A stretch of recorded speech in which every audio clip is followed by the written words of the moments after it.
እስቲ አቡነ ሳይሮስ በኦሮምኛ ቀድሶ ይውጡ እኔ ዛሬ ክነቴን ልተው ቅዳሴ አይደለም ትንሽ ትምርት አስተምሮ ይውረዱ ደሩን ወደ ዘር እየወሰዳችሁት ያላችሁት ገደል መግባት ትችላላችሁ አሁንም ደግሜ እነግራችኋለሁ በየትኛውም ቦታ ባገኛቸው እኔ ትላንትና እንደነበረ ሐሳቤ ነው አሁንም ሐሳቤ መስቀል ከጃቸው ላይ ቢይዙ ከሳቸው አልባረክም የቤተ ክርስቲያኒቱ ፈተና ተጀመረ እንጂ አልተጠናቀቀም ቤተ ክርስቲያን ሕግና ቀኖና ብቻ ሳንወሰን ክቡር ጠቅላይ ሚኒስትሩ ዶክተር አብይ አህመድ በተገኙበት የተደረገውን ስምምነት ማዕከል አድርገን የተካሄደ ምርጫና ሲመት መሆኑ ነው በአሁኑ ሰዓት ስንቶቻችንን በሚደረገው ነገር ያልተናደርን በሚሆነው ነገር ልባችን ያልደማ ያልተበሳጨ እግዚአብሔር ሆይ አሁን ፍረድ ብለን እሱን ለፍርድ ያልጠየቅን ስንቶቻችን ነን ካህናችን አቡነ ሳዊሮስም ታላቅ አባት ናቸው የትዕግስት አባት ናቸው የበረከት አባት ናቸው ሰላም ጤና ይስጥልኝ በመላው ዓለም የምትገኙ ውድ የዩአብ ሚዲያ ተከታታዮች እንዴት አላችሁ ዛሬም ደግሞ በተለያዩ መረጃዎች ወደ እናንተ መጥቻለሁ ዛሬ እንግዲህ የምንመለከተው ብፁዕ አቡነ ሳዊሮስ እንግዲህ በብፁዕ አቡነ አብርሃም ቦታ ተተክተው ቦታ እንደያዙ ይታወቃል ብፁዕ አቡነ አብርሃም በአንድ ወቅት በተለይ በህገ ወጡ ሲመት ወቅት ያስተላለፏቸው መልእክቶች አሉ እነዛን መልእክቶች እንመለከታለን አባ ሕፃንም በአንድ ጊዜ የተናገሩት ስለ አቡነ ሳዊሮስ የተናገሩት አለ ያን እንመለከታለን አሁንም ደግሞ በተለያዩ በማህበራዊ ሚዲያ እነዚህ ተቃውሞ የሚመስሉ ነገሮች አልቆሙምና እነዛን ነገሮች እንዴት ነው የሚሉ ነገሮች እንመለከታለን ብፁዓን አበው ሊቃነ ጳጳሳት ስለ አቡነ ሳዊሮስ ምን ተናገሩ የሚሉ ነገሮችን በስፋት የምንመለከትበት የምንማማርበት መርሃ ግብር ነውና እኛ ምእመናን እኛ ኦርቶዶክሳውያን ከቅዱስ ሲኖዶስ ስርነን እንዴት ነው የቅዱስ ሲኖዶስን ውሳኔ ምንቀበለው አለ ወይ ማንቀበለው አለ ወይ ምንድነው ማድረግ ያለብን ሰዎች ስለተቃወሙ ተቃውሟችንስ በምን መልክ ነው መሆን ያለበት የሚሉ ነገሮችን በስፋት የምንመለከትበት መርሃ ግብር ነው እስከ መርሃ ግብሩ ፍጻሜ አብራችሁኝ ቆዩ እያልኩኝ ይህ ቪዲዮ ለብዙዎች እንዲደርስ ላይክ እና ሼር አድርጉት እንደተለመደው በኮሜንት ሴክሽን ላይ እግዚአብሔር ይመስገን እያላችሁ መጻፋችሁ እንዳትረሱ አብዛኞቻችሁ ይህን ቪዲዮ የምትመለከቱት ደግሞ ሰብስክራይብ አላደረጋችሁምና ሰብስክራይብ ማድረጋችሁንም አትርሱ እያልኩኝ በመጀመሪያ እስቲ ብፁዕ አቡነ ጎርጎርዮስ በደብረ ዘይት የቅድስት ኪዳነ ምሕረት ቤተክርስቲያን ምረቃ ተደርጎ ነበር በዚህ ምረቃ ላይ ብፁዕ አቡነ ሳዊሮስ እና ብፁዕ አቡነ ዲዮስቆሮስ ሌሎች ብፁዓን አባቶችም ተገኝተው ነበር ብፁዕ አቡነ ጎርጎርዮስ ስለ ሁለቱ ብፁዓን አባቶች ያሉትን ሰምተን እንመለስ እኚሁ ሁለቱም አባቶቻችን ቤተክርስቲያኗን ያሻግራሉ ፈተናን ሁሉ ያልፋሉ ያሳልፋሉ በማለት በኢትዮጵያ ኦርቶዶክስ ተዋሕዶ ቤተክርስቲያን በምልዓተ ጉባኤ ቅዱስ ሲኖዶስ ስለመረጣቸው እንኳን ደስ አላችሁ ደስ አለን የምስራች ብዬ ብናገር ሁላችሁ በምስጋና በተቀበሏቸው ደስ ይለኛል ያንሳል ምስጋናውን ከጀመርነው በደንብ ደመቅ አድርገን እናመስግን ስለዚህ እንደምታውቁ ዘገባዎች እየቀደሙ ውሳኔዎችና መመሪያዎች ወደኋላ እየቀሩ አንድ ምክንያት እንዳለ ታውቃላችሁ ስለዚህ የምስራች የሚባለው በቅዱስ ፓትርያርኩ በምልዓተ ጉባኤ ሲነገር ቢቀርብ ጥሩ ነው አሁን አይፋለስም ተፋለሰ የለው ስለዚህ እኚሁ ሁለቱም አባቶቻችን ቤተክርስቲያኗን ያሻግራሉ ፈተናን ሁሉ ያልፋሉ ያሳልፋሉ በማለት በኢትዮጵያ ኦርቶዶክስ ተዋሕዶ ቤተክርስቲያን በምልዓተ ጉባኤ ቅዱስ ሲኖዶስ ስለመረጣቸው እንኳን ደስ አላችሁ ደስ አለን ከዚሁ ደፍሬ ለመናገር እንደ ምስራቅ ሸዋ ተናገር ነው እኔ ስራ አስኪያጅ ከዚህ ያሉ ልናገር አልናገር ሲጠይቁኝ በዚሁ በዋዜማው ቅዱስ ፓትርያርክ ባሉበት አባቶች ባሉበት የለም ብፁዕ አቡነ ዲዮስቆሮስ ብፁዕ አቡነ ሳዊሮስ እንዳይደነግጡ አንናገርም፣ አትናገሩ፣ ይህ ወደ አዲስ አበባ ጠጋ ብለን እናገራለን በማለት ያቆዩ ነው።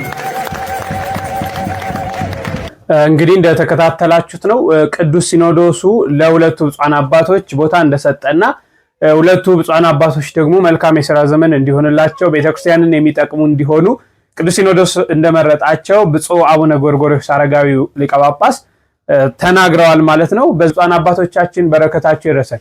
እሺ፣ በአንድ ወቅት ብፁዕ አቡነ አብርሃም ምንድነው ያሉት? በዚህ በሕገወጥ ሲመት ዙሪያ ያሉት ነገር ምንድነው?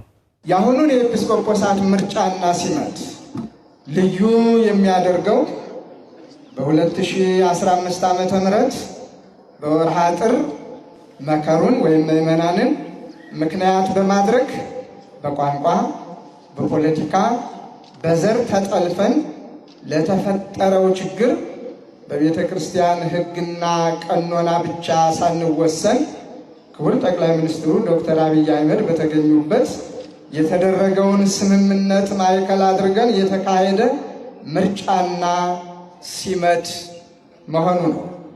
ከዚህም የተነሳ በሕገ ቤተ ክርስቲያንና በቀኖና ቤተ ክርስቲያን ያልተለመደና እንግዳ ነገር ወይም ደራሽ በመሆኑ ሊቃውንቱ፣ ካህናቱ፣ በአጠቃላይ የቤተ ክርስቲያን ልጆች ለምን እንዴት ብሎ ከመጠየቅም አልፎ ጽፈዋል፣ ተችተዋል፣ ቅዱስ ሲኖዶሱንም ተማጽነዋል።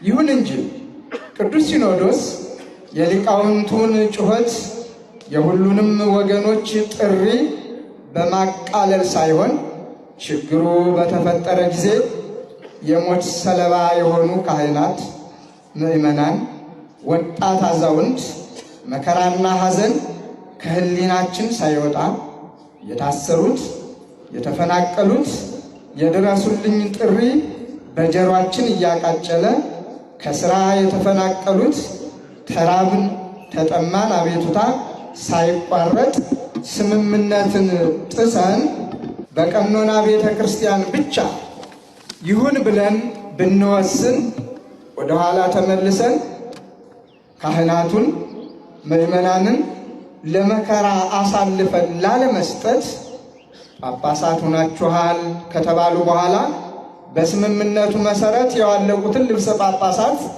እንደገና ለብሰው እንዳይሰማሩ በአንድ ቅዱስ ሲኖዶስ በአንድ ቅዱስ ፓትርያርክ በመንበሩ ቀኖናን በቀኖና በማስተካከል ሲመተ ኤጲስቆጶሳት መፈጸም ችግሩን መፍታት አማራጭ የሌለው መፍትሄ ነው ብሎ ተቀብሎታል። ይህ ማለት ቅዱስ ሲኖዶሱ አልተከራከረም፣ አልተወያየም ማለት አይደለም። ይህም ሆኖ ውጤታማ መሆን ከተቻለ ተመስገን የሚያሰኝ ነው። ምክንያቱም የቤተ ክርስቲያኒቱ ፈተና ተጀመረ እንጂ አልተጠናቀቀም።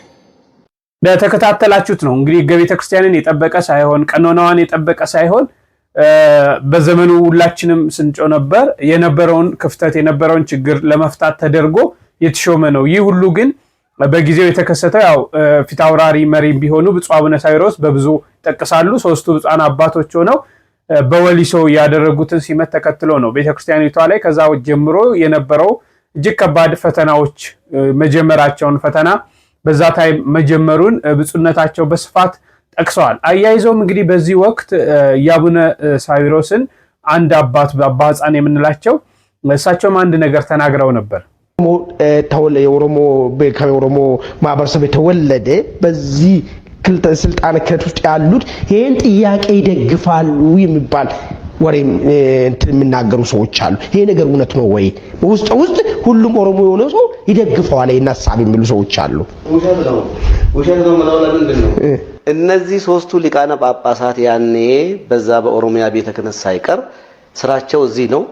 ከሲኖዶስ ጋር ይሰበሰባሉ። በጨለማ ደግሞ ከነዛ ጋር ይገናኛሉ። እነዚህ አካላትስ እንደው በእውነት አሁን ከሿሚዎቹ አንዱ ልጥቀስና ብፁዕ አቡነ ሳይሮስ ስም ጠቅሽ ኦሮሞ ነው? ኦሮሞ ናቸው? አይደሉም። ሙሉ በሙሉ እናትም አባትም መንዜ ነው፣ መራቢቴ ነው። አውቃለሁ አብሬ ስለማቅ በተለይ ታናሽ ወንድማቸው ቀሲስ ፍስሐ የሚባሉ በረከታቸው የደረሰኝ አርፈዋል። እዚህ ማርቆስ አለቃ ናቸው። መጀመሪያ ቄስ ነበሩ። መጨረሻ ላይ ያው ሞክሶ አባ ፍስሐ ተብለው ነው ባለቤታቸው አርፈው የሞቱት። ጓደኛዬ ናቸው። ለኔ አብሬ ነው ወላ አብሬ ነው የምንተኛው። እንዴ ለምን እንወሻሻለን? ኦሮሞ ናቸው አይደሉም። ግን ያደጉት እዚህ ደራ ነው። እዚህ ወደ ሰሜን ሸዋ አካባቢ ኦሮሚያ ውስጥ አደጉ። ሰላምታዋን ደናደር እስቲ አቡነ ሳይሮስ በኦሮምኛ ቀድሶ ይውጡ። እኔ ዛሬ ክነቴን ልተው። ቅዳሴ አይደለም ትንሽ ትምህርት አስተምሮ ይውረዱ። የለም ደጉ የዋ የኦሮሞ ህዝብ ግን የነሱ ፖለቲካ መነገጃ ነው። በስሙ ኦሮሞ አይደሉም። ኮፒ ኦሮሞ ናቸው። የኮፒ ናቸው። እንግዲህ እንደተከታተላችሁት ነው ወደ ዘር ወደ ብሔር ወስደውት ያው ኦሮሞ አይደሉም፣ በኦሮምኛ አይቀድሱም፣ በኦሮምኛ አይሰብኩም የሚሉ ነገሮችን አንስተዋል። እንግዲህ እነዚህ ነገሮች በሙሉ ያነሳውላችሁ ምንድነው ዛሬ ላይ ከፍተኛ ተቃውሞ እና ብፁዕ አቡነ ሳይሮስ ላይ የሚነሳው በጠቅላይ ስራ አስኪያጅነታቸው ከፍተኛ የሆነ ተቃውሞ የሚነሳባቸው እነዚህ ነገሮች ቀደም ብለው ስለነበሩ ነው። እነዚህ ነገሮች ቀደም ብለው ስለነበሩ ይህንን ተከትሎ አንዳንዶቹ ጭራሽ መስቀል አንሳለምም እስከ ማለት የሚደርስ ተቃውሞን የሚቃወሙ ነበሩ ነው ጉዳይ ሃይማኖት ያን ሁሉ ያስጨፈጨፉትን ደም ይቅርታ ሳይጠይቁ እንቀበልበት ምክንያት የለም ነው። ወንድሜ ይገልምጣ ነገሩን ወደ ዘር እየወሰዳችሁት ያላችሁት ገደል መግባት ትችላላችሁ። አሁንም ደግሜ እነግራችኋለሁ፣ በየትኛውም ቦታ ባገኛቸው እኔ ትላንትና እንደነበረ ሐሳቤ ነው። አሁንም ሐሳቤ መስቀል ከእጃቸው ላይ ቢይዙ ከሳቸው አልባረክም። እውነትና እውነት ነገር ነው የምነግራችሁ። አሁንም ቢሆን ማለት ነው አንረሳው። ትላንትና እህት ወንድሞቻችን እንዴት ደማቸው ፈሶ እንደዛ ድራማ እንደተሰራብን አንረሳው። በራሳችን አባቶች ማለት ነው። ትላንትና ለዛ ነገር ዋና ቁልፍ የነበረ ሰው ዛሬ ላይ አምጥቶ መንፈስ ቅዱስ ነውና የሾመው ብለን እንቀበል። እኔ በበኩሌ ሲኖዶሱ በመንፈስ ቅዱስ ተመርቶ ይሄንን ሰው በዚህ ቦታ ላይ ሾመው ብዬ አላምንም። የፈለገ ነገር እንደወደዳችሁ እንደፈቀዳችሁ ማየትም መመልከትም ትችላላችሁ። የቅጣት ጊዜ ስላለን ያንን የቅጣት ጊዜ በእንደዚህ ልክ ሹመት እየተሰጠ ዋጋችንን እያገኘ ይሄም ስለ ኃጢአታችን ብዛት ማለት ነው። ስለዚህ እናንተ ወደዳችሁም አልወደዳችሁም ተቀበላችሁም አልተቀበላችሁም በመንፈስ ቅዱስ ተቃኝቶ ነው ይሄ ሹመት የተሰጠው። እሱን ድራማ ተውት፣ አለቀ። የምናውቀው ነው። ከዚህ በፊት ስንት አይነት ድራማ ተሰርቶ ምዕመናኑ እንደተሸወደ ማለት ነው። ስለዚህ አሁንም ደግሜ እላቸዋለሁ፣ እሳቸው ቤትም ሊገኙ ይችላሉ፣ ቤትም ሊሆኑ ይችላሉ። አሁንም ከእሳቸው እጅ መስቀል የሚባለውን ነገር ዋጋ የተከፈለበትን መስቀል ከእሳቸው እጅ አሁንም ቢሆን እንደማልሳለም ነው የምነግራችሁ። የጨረቃ ጳጳስና የሾሙ ሰው እንደዛ ተወግዘው ክህነታቸው ተይዘው የነበሩ ሰው አሁን ላይ አምጥቶ ሹመው በሉ ወገሩ ምዕመኑን ተብሎ እንደዚህ አይነት ፍርድ በጣም ነው የሚያሳዝን። አሁንም እነግራችኋለሁ። ነገር ግን እሳቸው እዚህ ቦታ ላይ ተሾሙና እኔ ላይ ወይ ሌሎች ላይ የሚያመጣው የእምነት ለውጥ አለ? የለም። እሳቸው ቢጠየቁ በራሳቸው ስራ። ነገር ግን ቤተክርስቲያን ላይ የሚፈጸመው በደል እያንዳንዱ ለሚሆነው ነገር ገና አሁን ነው ሀብሎ የጀመረው። እሺ ባለፈው ጵጵስና ላይ የጨረቃ ጵጵስና ያዘጋጁ ጊዜ አይደለም ቤተክርስቲያን ፈተናው የጀመረው፣ ገና አሁን ሀብሎ የጀመረው ማለት ነው። ስለዚህ በርቱ፣ ጠንክሩ፣ ስለ ቅድስት ቤተክርስቲያን ጸልዩ። ሰላማችሁ ይብዛ። እንደተከታተላችሁት ነው። ምንድነው እዚህ ጋር መተማመን ያለብን አንድ ነገር ሁላችንም ልናውቅ፣ በተለይ ኦርቶዶክሳውያን ልንገነዘበውና ልንረዳው የሚያስፈልገን ነገር አለ። አሁን አንዳንዶቹ ሲቃወሙ ብፁዓን አበው ሊቃነ ጳጳሳትንም አንተ እስከማለት ደረጃ የሚደርሱ አሉ። ይሄ ደግሞ ስርዓተ ቤተክርስቲያንና ገቤተክርስቲያንም አይደለም። የቤተክርስቲያን ምግባራችን ራሱ ስነ ምግባራችን በዚህ መልክ አያስተምረንም። እንግዲህ እነዚህን ብፁዓን አባቶች በጊዜው ጥፋት አጠፉ። ቅዱስ ሲኖዶስ ቀኖና ሰጥቶም ይሁን በራሱ መንገድ ተቀብያለሁ ካለ እኛ ከቅዱስ ሲኖዶስ በታች ነን ሲሆን ተቃውሟችን ስራዎች በስራዎች ይህ ስራ በዚህ መንገድ ይህ ስራ በዚህ መንገድ እንዲህ መሄድ አለበት እንዲህ አይነት ነገር ማድረግ አለባቸው እያልን ነው እንጂ አሁን እሺ ቅዱስ ሲኖዶሱ ወስኖ እነዚህን አካላቶች መርጧቸው አስቀምጧቸዋል። እኛ አንፈልግም፣ እኛ በእነሱ መስቀል አንሳለም፣ እኛ እንደዚህ ምን ብናመጣው ለውጥ አለ? ምን የምናደርገውስ ነገር አለ? ቤተክርስቲያኒቷን እንወዳለን እንላለን። ቤተክርስቲያኒቷን በህጓ በስርዓቷ እንሄዳለን እንላለን። እና ብፁዕ አቡነ ሳይሮስ በጊዜ የሰሩት ነገር ልክ ነው እያልኩ አይደለም።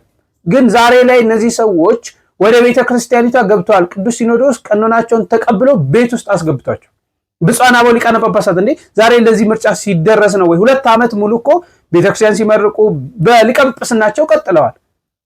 የቅዱስ ሲኖዶስ አባላት ናቸው። ቅዱስ ሲኖዶስ ሲወስን እኛ ምዕመናን የመቀበል ግዴታ አለብን፣ ግዴታዎች አለብንና ይህን ያህል ወርደን ሳይሆን በስራዎች ላይ ነው ትኩረት ብናደርግ እንጂ አንዱ መቀበል የለም አንዱ እንዲማረግ ምን የምናመጣው ለውጥ አለ? ምንስ የምናደርገው ታሪክ አለ? ምን ፈጥረው ነገር ምንድነው? የኛ ድርሻ በቅዱስ ሲኖዶሱ ምንድነው የሚሉ ነገሮችን ብናውቅ። አንድ የቤተክርስቲያን ሊቅ የተባሉ በጣም መምህር ናቸው። የቤተክርስቲያኒቷ አይናማ የሆኑ መምህር ናቸው። በዚህ ዙሪያ አንድ ነገር ይላሉ። ሰው ነው። ሰው እንደመሆኑ መጠን ክፍተት የሚፈጠርበት አይጠፋም።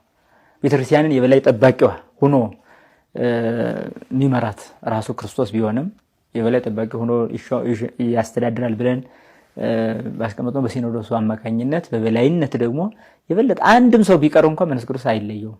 ለዛ ነው ብዙ ጣቶች እኮ አይጠፉም ማለት አይደለም። መንፈስ ቅዱስ ይመራል ሲባል እኮ በአንዱም ሆኖ ያሻግራል ማለት ነው እንጂ እኮ እንክርዳዶች አይኖሩም ማለት እኮ አይደለም። እንክርዳዶች እኮ ሊኖሩ ይችላል አይታወቅም። በሐዋርያት መካከልም ይሁዳ ነበር። ስለዚህ አሁንም መንፈስ ቅዱስ በሚመራው ጉባኤ ብለን ከምናስበው በላይ እኮ ክርስቶስ ነበር በሐዋርያት መካከል። ስለዚህ ራሱ ክርስቶስን እስከ መሸጥ የደረሰ እኮ ይሁዳ አብሮ ነበር። ስለዚህ መንፈስ ቅዱስ ይመራል ብለን በምናስበው ሲኖዶስ ውስጥ እኮ እንክርዳዶች ይኖራሉ። ይሄ ታወቀ ነገር ነው። ሰለስቱ ምዕትም ሲሰበሰቡ እኮ ብዙዎቹ መናፍቃን ሆነው ተገኝተዋል። ስለዚህ የነዛን መገኘት የመናፍቃኑ መገኘት ግን ክርስቶስ ከነሱ ጋር እንዳይወሰን አላደረገም። ስለዚህ አሁንም በሲኖዶስ መካከል ወይም በቅዱስ ሲኖዶስ የምትመራ ቤተክርስቲያን ምንም ፈተና ቢበዛባት እንኳን ያንን ፈተና አልፈው እውነተኛይቱን ቤተክርስቲያን የሚያሻግሩ በልባቸው ውስጥ መንፈስ ቅዱስ የሚመራቸው ሊኖሩ እንደሚችሉ ግን እምነት አለን ማለት ነው። ስለዚህ ታዲያ ለነዚህ እንዴት ነው ተግሳጽ የሚሰጠው መንፈስ ቅዱስ በሚመራው ከተባለ መንፈስ ቅዱስ የሚመራው ሲባል ቅድም እንዳልኩት እንደ ግል ክፍተት ያለባቸው ደግሞ ሰዎች ሊኖሩ ስለሚችሉ የነዛንም ጥፋት ደግሞ ገልጾ በማሳየት እኮ መገሰጽ ይቻላል። ምክንያቱም ለነዛ አጋጅና ኃይል የሚሆን መንፈስ ቅዱስ እንዳለ ሆኖ ባጠገባቸው ደግሞ እንደዚሁ በአስመሳይነትና በአድርባይነት በሆዳምነት የሚኖሩ ደግሞ ሊኖሩ ይችላሉ። ስለዚህ እነዚህ በቤተክርስቲያኗ ትምህርት ሊገሰጹ ይገባል። የሚገስጹ እነማን? ሊቃውንት ናቸው። በአሁኑ ሰዓት ስንቶቻችን ነን በሚደረገው ነገር ያልተናደድን?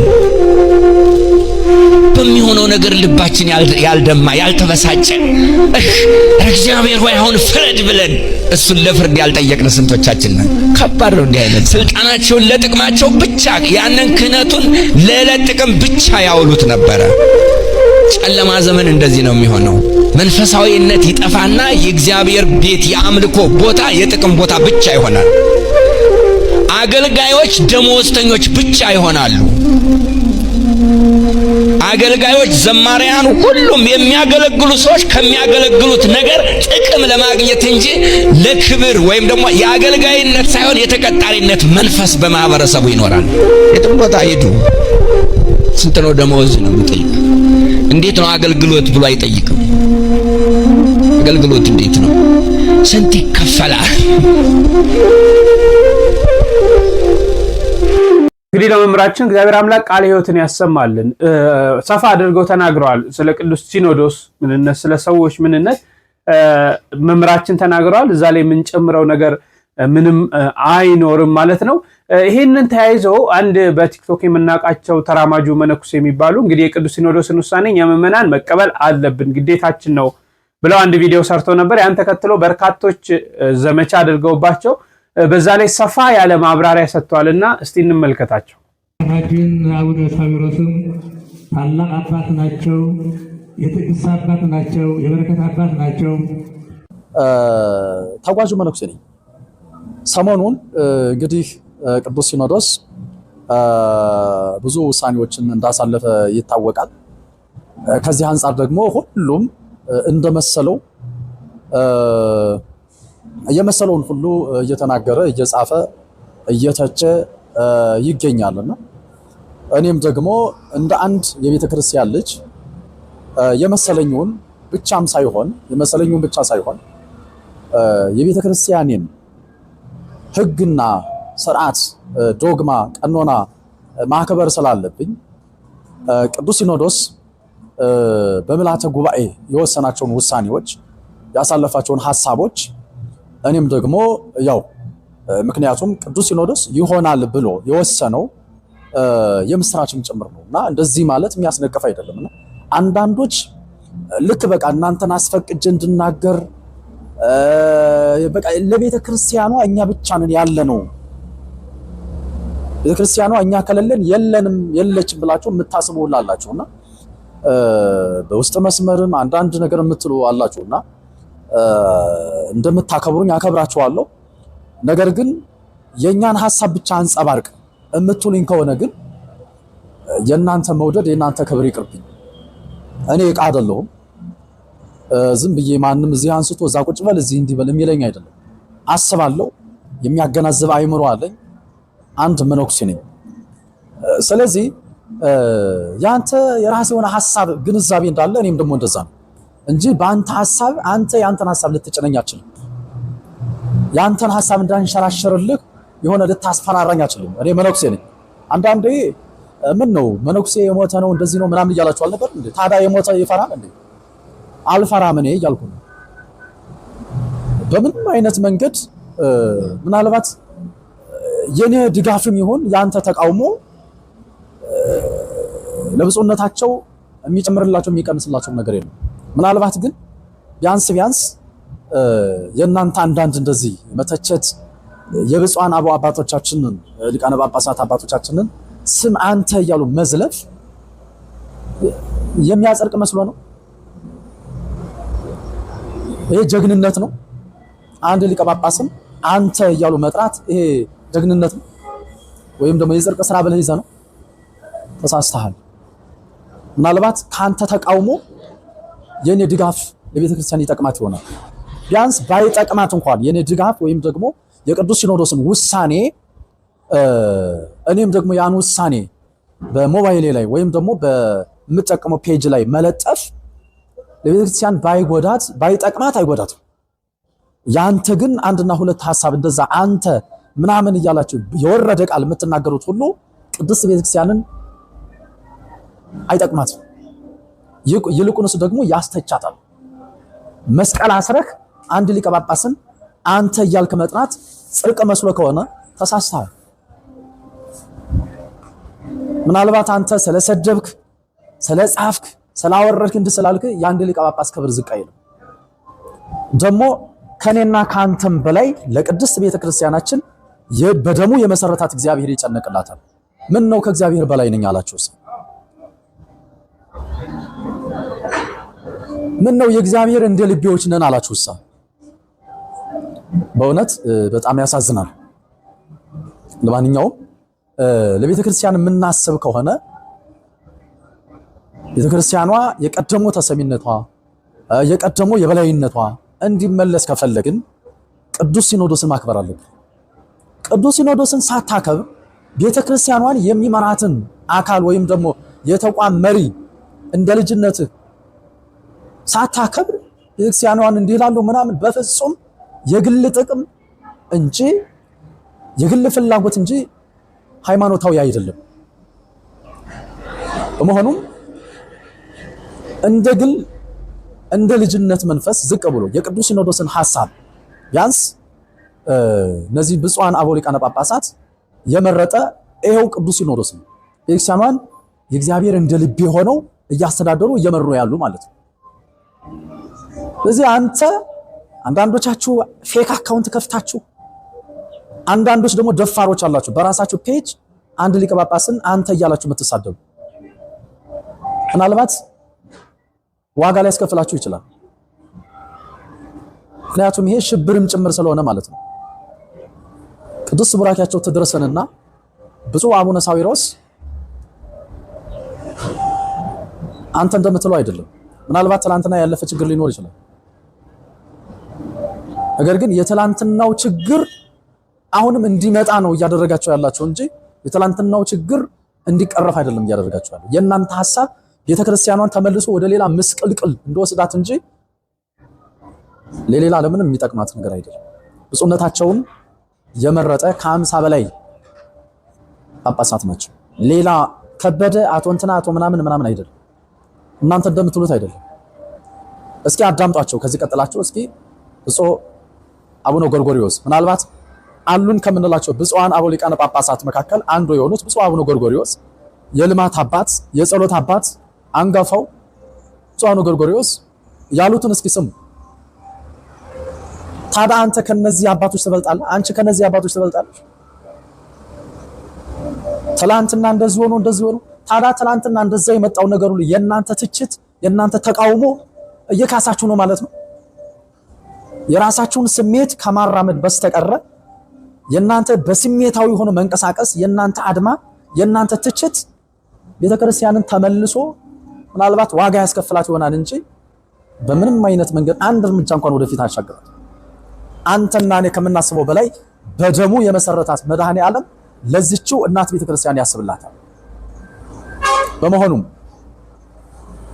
ወደ ቀልባችን ብንመለስና ይልቁንስ ቤተክርስቲያናችን በልማትም በወንጌልም በአገልግሎቱም የተፋጠነ ነገር እንዲኖራት እንደ ልጅነት መንፈስ ዝቅ ብለን ይሄ እንደዚህ ቢደረግ ተብሎ አቅጣጫዎችን፣ ሐሳቦችን፣ ምክር ሐሳቦችን ብናቀርብ ቤተክርስቲያንን የሚጠቅማት ይሄና ይሄ ብቻ ነው። ከዛ ውጭ ግን ግማሹ በዘረኝነት ተዋድነ፣ ግማሹ ደግሞ ይሄ ጉቦ ሙስና የጉቦ ገንዘብ ከየገጠሩ ሲመጣ የነበረውን ጉቦ እየተቀበልክ ስታግበሰብስ የነበርክና አብዛኛው እንዲህ ፌክ አካውንት ከፍተህ የምትንቀሳቀስ ያለ ማን እንደሆነ ክትታወቃለህ። ምናልባት በሂደት አንዳንዶችን የምናጋልጣቸው ሊኖርም ይችላሉ። ቤተክርስቲያን በኔና ባንተ ዋጋ መክፈል የለባትም። ራስክን ደብቀህ በፌክ አካውንት ሰው እየነቀፍክ ቤተክርስቲያን ወይም ኦርቶዶክስ ነኝ ማለት አትችልም። የቅዱስ ሲኖዶስን ሐሳብ የቅዱስ ሲኖዶስን ውሳኔ እየሻርክ እየተቃወም ኦርቶዶክሳዊ ነኝ ማለት አትችልም። በመሆኑም በመጀመሪያ ደረጃ የቤተክርስቲያኗን የቅዱስ ሲኖዶስን ውሳኔ የማክበር ሃይማኖታዊና የልጅነት መንፈሳዊ ግዴታ አለብህ። ከዛ ውጭ ግን ከቅዱስ ሲኖዶስ በላይ ነኝ ከሊቀ ጳጳሳቱ በላይ ነኝ የምትል ከሆነ አንተ ሃይማኖትህም ያጠራጥረኛል። በማንኛውም በድጋሚ ብፁዓን አበው ሊቃነ ጳጳሳት አባቶቻችን ቅድስት ቡራኪያቸው ትድረሰኝ። መልካም የሥራ ዘመን ይሆንላችሁ። እንደተከታተላችሁት ነው እንግዲህ ማድረግ ያለብን የሲኖዶስን ውሳኔ ተቀብለን ይልቅ ስለ ሃይማኖታችን መጸለይ፣ በጎ ስራ እንዲሰራ፣ መልካም ስራ እንዲሰራ እግዚአብሔር አንዳንዴ ትላንትም ተናግሬያለሁ ሲሾም የሆነ ማጥፋት የፈለገው ነገር አለ ወይም ደግሞ መሰራት የፈለገው ነገር አለ። ማንም ሰው ስለወደደ በፖለቲካም ብንል በገንዘብ ብንል በብሔር ብንል ማንም ይሾማ። ያ ሹመት ግን ከእግዚአብሔር ፈቃድ ካልሆነ አይሾም። ያ አካል ወይ የሆነ ነገር እንዲጠፋ የተፈለጋል ያን ያጠፋል፣ ካልሆነ ደግሞ እንዲለማ የተፈለገ ነገር አለ ያንን ነገር ያደርጋል ማለት ነው። እኛ ኦርቶዶክሳውያን እግዚአብሔር ካልመረጠ እንደማይሾም እናምናለን። ስለዚህ የሲኖዶስን ውሳኔ ማክበር አለብን። እኔና እናንተ የሲኖዶስን ውሳኔ ካላከበርን ማን መጥቶ ያከብራል? ደግሞ ሲኖዶስ በመንፈስ ቅዱስ ነው የሚመራው እያልን እያመንን ያ መንፈስ ቅዱስ የወሰነውን ውሳኔ ከመንፈስ ቅዱስ ጋር ሆነው ወሰነናል ያሉትን ውሳኔ በየቦታው በየነገሩ የምናወርደው እኛ ደስ ሲለን ጥሩ ሲሾም ያን ለምሳሌ በቀላሉ ማየት ይቻላል። ብፁዕ አቡነ ሳይሮስ ላይ ተቃውሞ አለ። ብፁዕ አቡነ ዲዮስቆሮስ ላይ፣ ብፁዕ አቡነ ራያቆስ የአዲስ አበባ ሊቀ ጳጳስ ሆነው የተሾሙት ላይ ምንም አይነት ተቃውሞ የለም። ለምሳሌ ብፁዕ አቡነ ዲዮስቆሮስን የመረጠ ሲኖዶስ እኮ ነው ብፁዕ አቡነ ሳይሮስን የመረጠ። ብፁዕ አቡነ ራያቆስን የመረጠ ሲኖዶስ ነው እኮ ብፁዕ አቡነ ሳይሮስን የመረጠው። ስለዚህ እነዛ ላይ ስለምን ተቃውሞ አላደረግንም? እነዚህ አባቶች እኮ ናቸው እነዚህን የመረጡት ይህንንም እኛኛውንም የመረጡትና አንዳንዴ የሲኖዶሱ የመንፈስ ቅዱስ እና የሲኖዶሱ ውሳኔ ብንቀበል ማንዴቶቻችን ምን እንደሆነ ምንቃወምባቸው መንገዶች ብናስተካከል በቃ ለስራዎች ለአቅጣጫ ብናሰጥባቸው። ብፁዕ አቡነ ሳይሮስን እኮ በጠቅላይ ስራ አስኪያጅነታቸው ማስጨነቅ እንችላለን። በቃ ለቤተክርስቲያን ይሄን አልሰሩም፣ ይሄን አላደረጉም፣ ይሄን ማድረግ ሲገባቸው ይሄን ስራ ለምንድን ነው የማይሰሩት እያለን ያንን ስራዎች እንዲሰሩ ስራውን መስራት ካልቻሉ ደግሞ እንዲነሱሉ ማድረግ ይቻላል። በእንዲህ አይነት መልኩ ብናደርግ የተሻለ ነው የሚል እምነት አለኝ። እንግዲህ ለዛሬ ያስኩላችሁ ይህን ይመስላል። እናንተ ሀሳብ አስተያየቶቻችሁን በቅንነት ስጡኝ። በሌላ መርሃ ግብር እስክንገናኝ ቸርን ሰንብት።